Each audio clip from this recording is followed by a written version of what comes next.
Graça e paz. Ficamos um tempo sem se reunir neste ambiente, neste local, mas pela graça de Deus estamos de volta. E estamos meditando na carta aos Romanos e ficou faltando o capítulo 16. E hoje nós vamos iniciar este capítulo 16.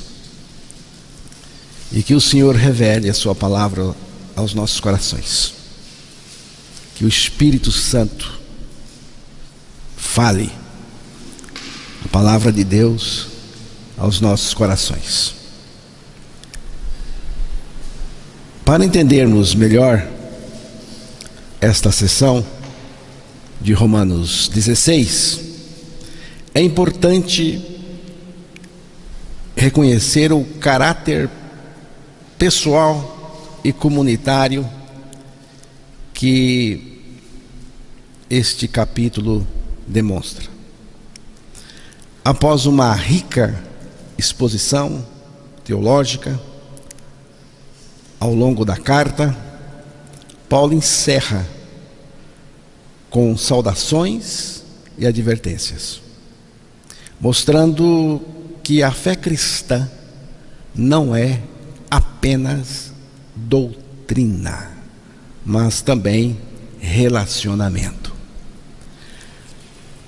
Ao mencionar nomes, porque aqui neste capítulo tem uma lista de nomes. E ao mencionar nomes, Paulo destaca indivíduos que desempenharam papéis essenciais na pregação do Evangelho e no fortalecimento da igreja, a Igreja de Cristo. Nesta passagem, percebemos tanto a diversidade quanto a unidade do corpo de Cristo, bem como a importância de vigilância e de encorajamento mútuo. Romanos 16 é uma passagem onde Paulo saúda vários irmãos por nome, destacando suas contribuições para a igreja e o Evangelho. Esta lista pode parecer apenas uma sequência de nomes, mas há lições profundas que podemos aprender. Paulo destaca várias pessoas individualmente, citando seus nomes. Isto mostra que cada pessoa regenerada em Cristo faz parte do projeto de Deus.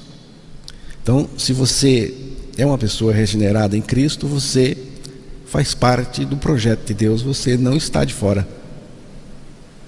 Não importa se a função parece pequena ou grande, Deus conhece e reconhece aqueles que servem com fidelidade e amor. O Evangelho é vivido não só individualmente, mas também em comunidade. Paulo não trabalhava sozinho. Este capítulo mostra isso. Ele valorizava o relacionamento e a cooperação.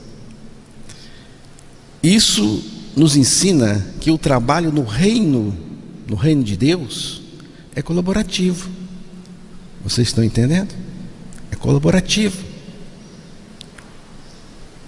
E que precisamos uns dos outros. Tenho pedido a Deus já faz tempo que Ele faça esta igreja enxergar isso. Enxergar isso. Começando por mim. Os nomes mencionados são de homens e mulheres, judeus e gentios, ricos e pobres. Gente que morreu em Cristo na cruz e com Ele também ressuscitou, e agora Cristo vive nessa gente. Isso eu chamo de igreja. É assim que eu entendo a igreja. Todos têm um papel no corpo de Cristo, independentemente de sua origem ou status. Os nomes registrados nessa passagem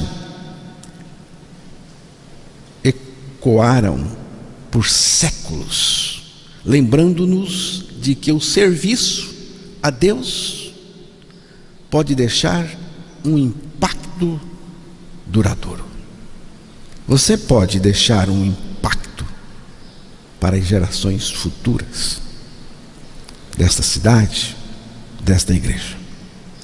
Nosso compromisso com o Evangelho pode impactar gerações futuras.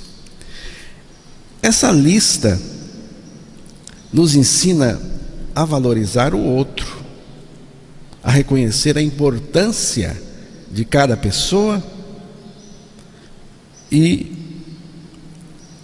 a viver o Evangelho em comunidade. Nomes importam. Nomes importam, porque importam para Deus. Romanos 16, eu gostaria que você lesse depois, não agora, né? Você lesse em casa todo o capítulo. Então, Romanos 16, de 1 a 16, é uma passagem onde Paulo saúda vários cristãos por nome. Depois, nos versículos 17 a 20, após saudar os irmãos em Cristo, Paulo muda o tom, trazendo uma advertência e uma promessa. Ele alerta os cristãos sobre aqueles que podem causar divisões na igreja e os incentiva a manterem a fidelidade ao Senhor. Quanto a isso, nós vamos analisar em outra ocasião. Em Romanos 16, de 21 a 23, Paulo retorna ao padrão de saudações pessoais, mencionando os companheiros que estavam com ele e que enviavam saudações aos cristãos em Roma. Esses versículos destacam novamente a importância das pessoas na missão do Evangelho e o espírito de comunidade que permeava a igreja primitiva. Então, irmãos, essa sessão de saudações não é apenas uma lista de nomes, uma coisa enfadonha. Não, não é.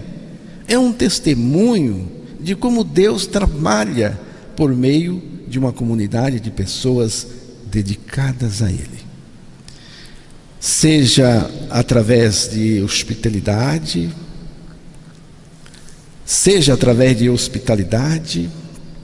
liderança ou apenas fidelidade. Cada papel importa no reino de Deus. Assim, o que parece enfadonho à primeira vista revela a beleza do coração de Deus. Ele se importa com cada um de nós, pessoalmente e profundamente. Romanos 16 é mais do que uma lista de nomes. Pelo menos 27 são mencionados pelo nome. 26 eram de Roma e uma pessoa era de Cesareia, que ficava no caminho para Roma. Então, irmãos, devemos aprender com isso que nomes importam. O seu nome importa para mim. Importa para mim. Eu gostaria muito de ter uma memória que lembrasse de cada nome de irmãos amados. Eu gostaria. Jesus disse que Ele chama pelo nome as suas próprias ovelhas. Em João capítulo 10, versículo 3, Ele diz isso. Depois você pode conferir, eu estou citando, você está aí com a palavra de Deus aí, com as escrituras abertas, e você pode conferir em João 10, versículo 3, Jesus diz que Ele chama pelo nome as suas próprias ovelhas. E Jesus também disse, no mesmo capítulo 10 de João, Ele também disse: eu sou o bom pastor, conheço as minhas ovelhas, e elas me conhecem. Veja, irmãos, vejam, o pastor conhece as suas ovelhas. Você é conhecido dele. E as ovelhas de Jesus conhecem o pastor. As ovelhas de Jesus conhecem o pastor. Aqui é um conhecimento especial, maravilhoso, porque está dizendo que a ovelha conhece o pastor, a pessoa do pastor, não as coisas do pastor, é o próprio pastor. A ovelha conhece Jesus. Ele conhece a sua ovelha.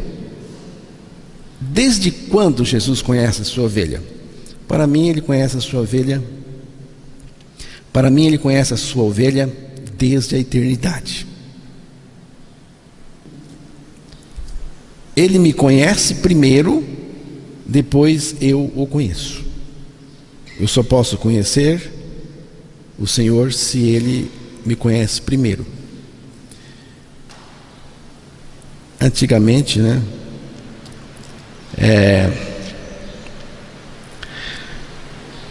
Primeiro eu conheço meu filho, depois meu filho me conhece. Antigamente só sabia se era menino ou menina depois do parto. Antigamente. Primeiro eu dou afeto aos meus filhos, para que os meus filhos darem afetos para mim. Um avô sempre dizia ao netinho, desde recém-nascido, estava lá com o olhinho meio fechado ainda, e o avô dizia para ele: você mora no meu coração. Olhava para ele e dizia: você mora no meu coração. Sempre dizia: você mora no meu coração. Depois que o netinho começou a falar, discernir, entender, ele disse, olhou para o vovô dele e disse: vovô, você mora no meu coração. Como ele aprendeu isso? Ele aprendeu porque o avô dizia: você mora no meu coração. E agora o avô morava no coração dele. E isso é uma correspondência. Na família humana, às vezes dá tudo errado. Às vezes dá tudo errado na família humana, mas isso por causa do pecado, mas não com Jesus. Com Jesus não. Eu amo porque Ele me amou primeiro. Eu conheço porque Ele me conheceu primeiro. Eu busco porque Ele me buscou primeiro. Me chama a atenção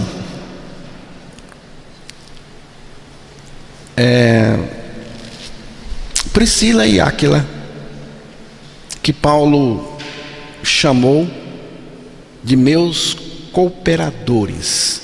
Se você quiser ler o texto, Romanos 16, versículo 13 e 4.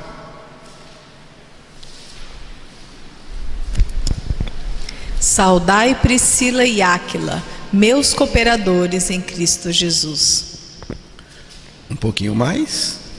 Os quais pela minha vida arriscaram a sua própria cabeça. E isto lhes agradeço, não somente eu, mas também todas as igrejas dos gentios. Olha isto. Olha isto aqui. Os quais pela minha vida arriscaram a sua própria cabeça. O que é arriscar a cabeça? Morrer mesmo. Ser morto. Os quais pela minha vida arriscaram a sua própria cabeça. E isto lhes agradeço, não somente eu, mas também todas as igrejas dos gentios. Irmãos, estamos aqui diante da expressão do amor verdadeiro. Do amor verdadeiro. O meu mandamento é este: que vos ameis uns aos outros, assim como eu vos amei. Jesus disse em João 15, 12. E esse é o amor entre irmãos. E esse amor que Jesus diz aqui, que é o amor entre irmãos, tem um calibre. E o calibre é este: assim como eu vos amei. E Jesus contou aos discípulos como Ele nos amou.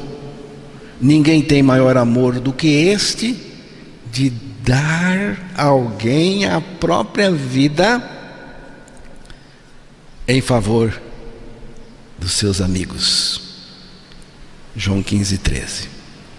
Jesus deu a sua vida por aqueles que seriam os seus amigos na obra da cruz e também da ressurreição.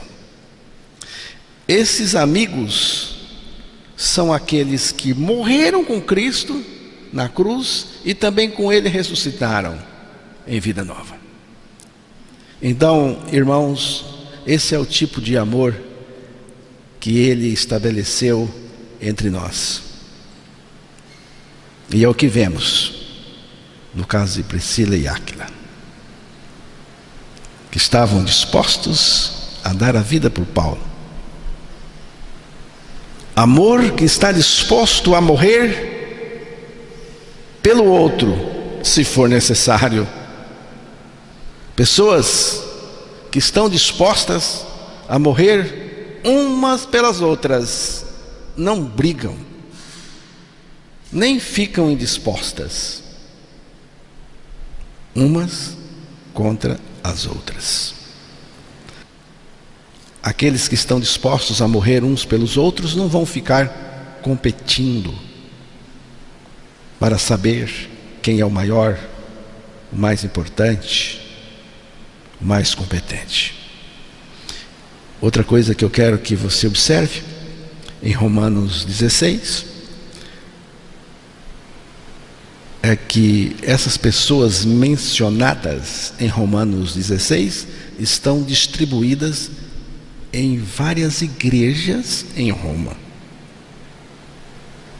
E gostaria de chamar a atenção de vocês para a palavra igreja ou igrejas neste capítulo 16 de Romanos. No capítulo 16 de Romanos, a palavra igreja ou igrejas aparece 5 vezes na maioria das traduções em português, como a Almeida Revista e Atualizada, e também a Almeida Corrigida e Fiel. Aqui estão os versículos em que aparecem. Se você estiver aí com o capítulo aí aberto, você pode acompanhar.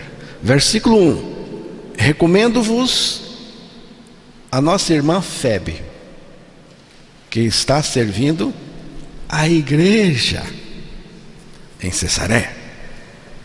Servindo. Não é empregado, não. Servindo a igreja em Cesaré. Versículo 4: a quem não só eu agradeço, mas também todas as igrejas dos gentios.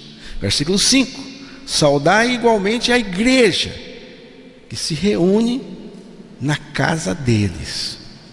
Versículo 16: saudai-vos uns aos outros com ósculo santo. Todas as igrejas de Cristo vos saúdam. Versículo 23: Gaio, meu hospedeiro, e de toda a igreja. Ainda tem as expressões correlatas. Aí se reúne, Paulo diz, se reúne, que tem a ver com a igreja. Igreja não é onde se reúne, mas quem se reúne. A igreja é quem se reúne. A palavra igreja ou igrejas no grego significa chamados para fora. Aparece pela primeira vez no Evangelho de Mateus, designando a nova criação que iria surgir com a ressurreição de Cristo. Edificarei a minha igreja, e todas as forças do inferno não prevalecerão contra ela. Mateus 16, 18. Então, Jesus edificou a sua igreja. E como que ele edificou a sua igreja? Com o quê? Qual foi o material? Ele edificou a sua igreja com pessoas, com gente, pessoas que com ele morreram e ressuscitaram. Na morte com Cristo, nós perdemos a nossa vida pecadora, e pela nossa ressurreição com Cristo, ganhamos a sua vida. E mais, Cristo vive naqueles que creem que com ele morreram e ressuscitaram. Então, irmãos, a igreja é composta daqueles que com Cristo morreram e ressuscitaram. Cristo é a vida da igreja, tanto individualmente como também coletivamente. A igreja é o corpo de Cristo, e por ele ela é nutrida, alimentada. Você faz parte de um sistema religioso ou de um organismo vivo, o corpo de Cristo? Apenas eu quero saber, você é igreja de Deus? Só você pode responder isso. Então, a igreja de Cristo é formada de pessoas regeneradas, salvas por ele.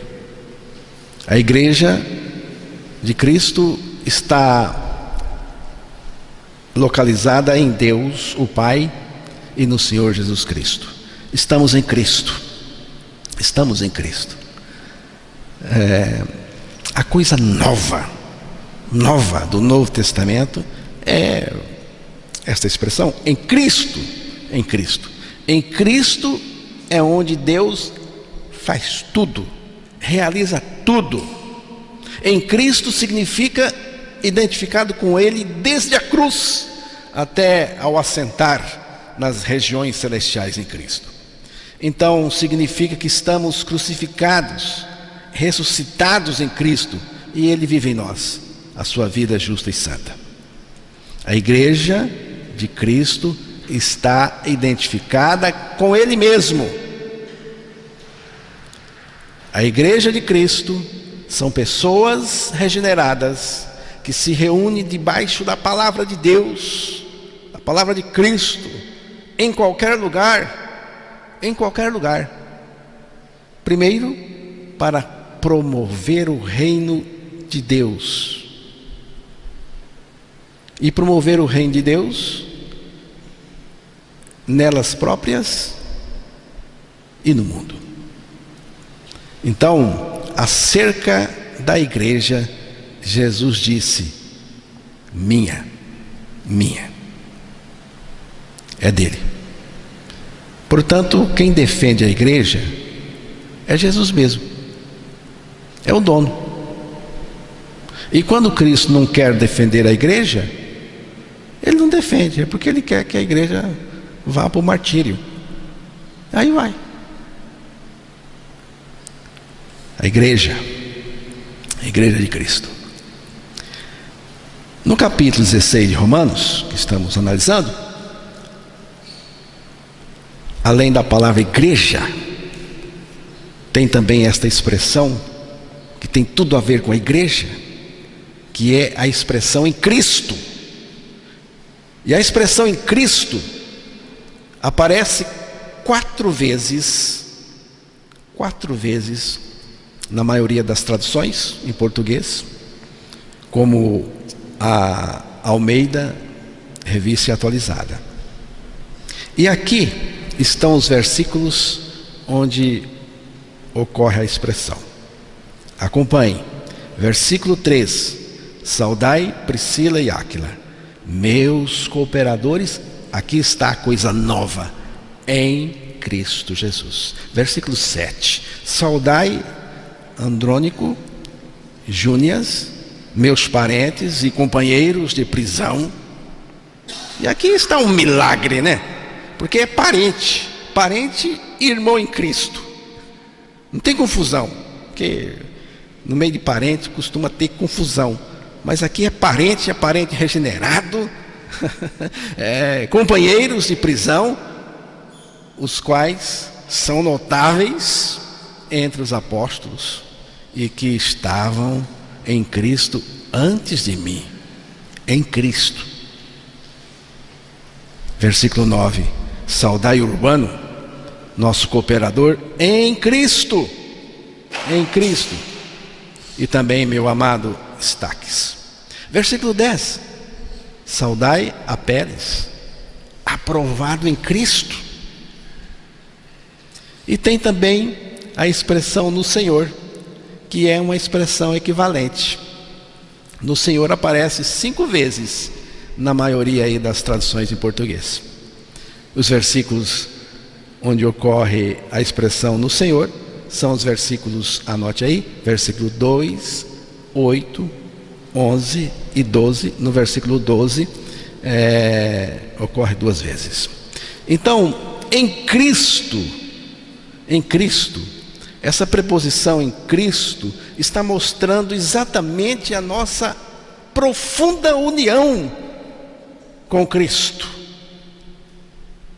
Mas essa união seria mais bem compreendida quando nos vemos dentro dele, de Cristo, e ele dentro de nós. A expressão em Cristo aparece 86 vezes nas cartas paulinas, sem contar as expressões semelhantes que usam um pronome como nele ou no qual. É uma coisa compartilhada, irmãos, compartilhada numa interação perfeita, nós em Cristo, Cristo em nós.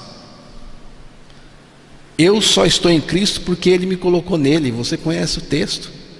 João 12:32. E eu, quando for levantado da terra, atrairei todos a mim mesmo. Com Ele morremos e também ressuscitamos. E morremos com Cristo para chegarmos a esta condição graciosa e libertadora. Não mais eu, mas Cristo em mim. Já estou crucificado com Cristo, vivo não mais eu, mas Cristo vive em mim. É preciso crer nesta verdade.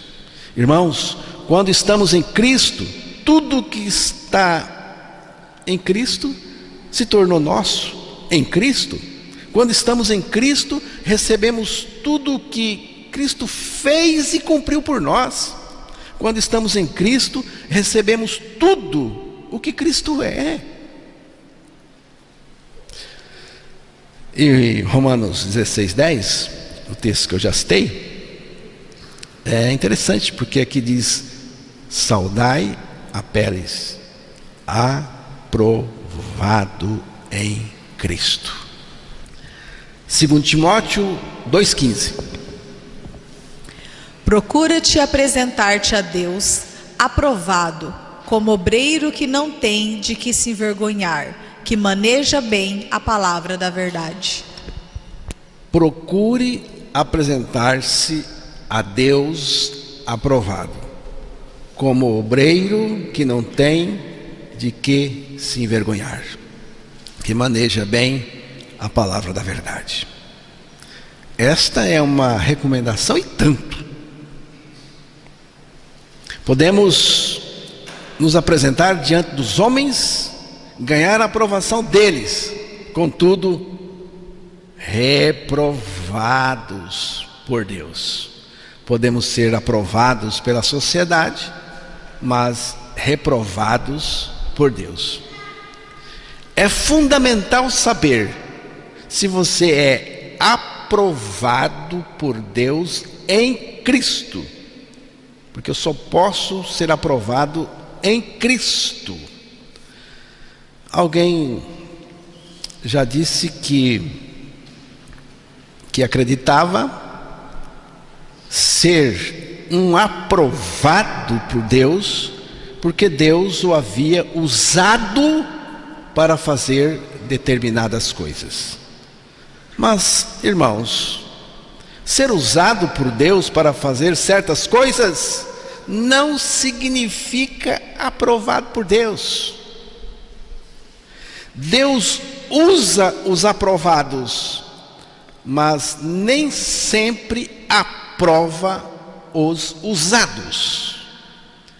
Deus usou pessoas que não tinham nada a ver com Ele, nem Ele tinha nada a ver com elas.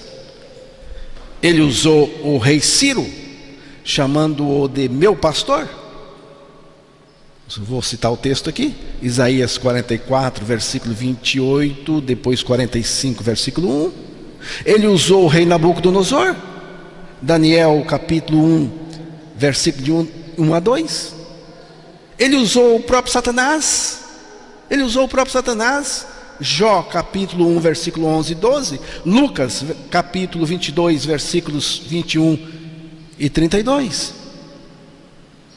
Ou seja, Ele usa quem Ele quer para estabelecer o seu propósito e cumprir a sua vontade. Ser usado não significa aprovado, nem habitado por Ele. Então, não fique animadinho, porque Ele lhe usou para fazer determinada coisa. O que é fundamental é saber se você é aprovado por Ele. Irmãos, há uma grande diferença entre Cristo usar uma pessoa e Cristo viver nela. Você pode estar sendo usado aqui e Cristo não estar vivendo em você.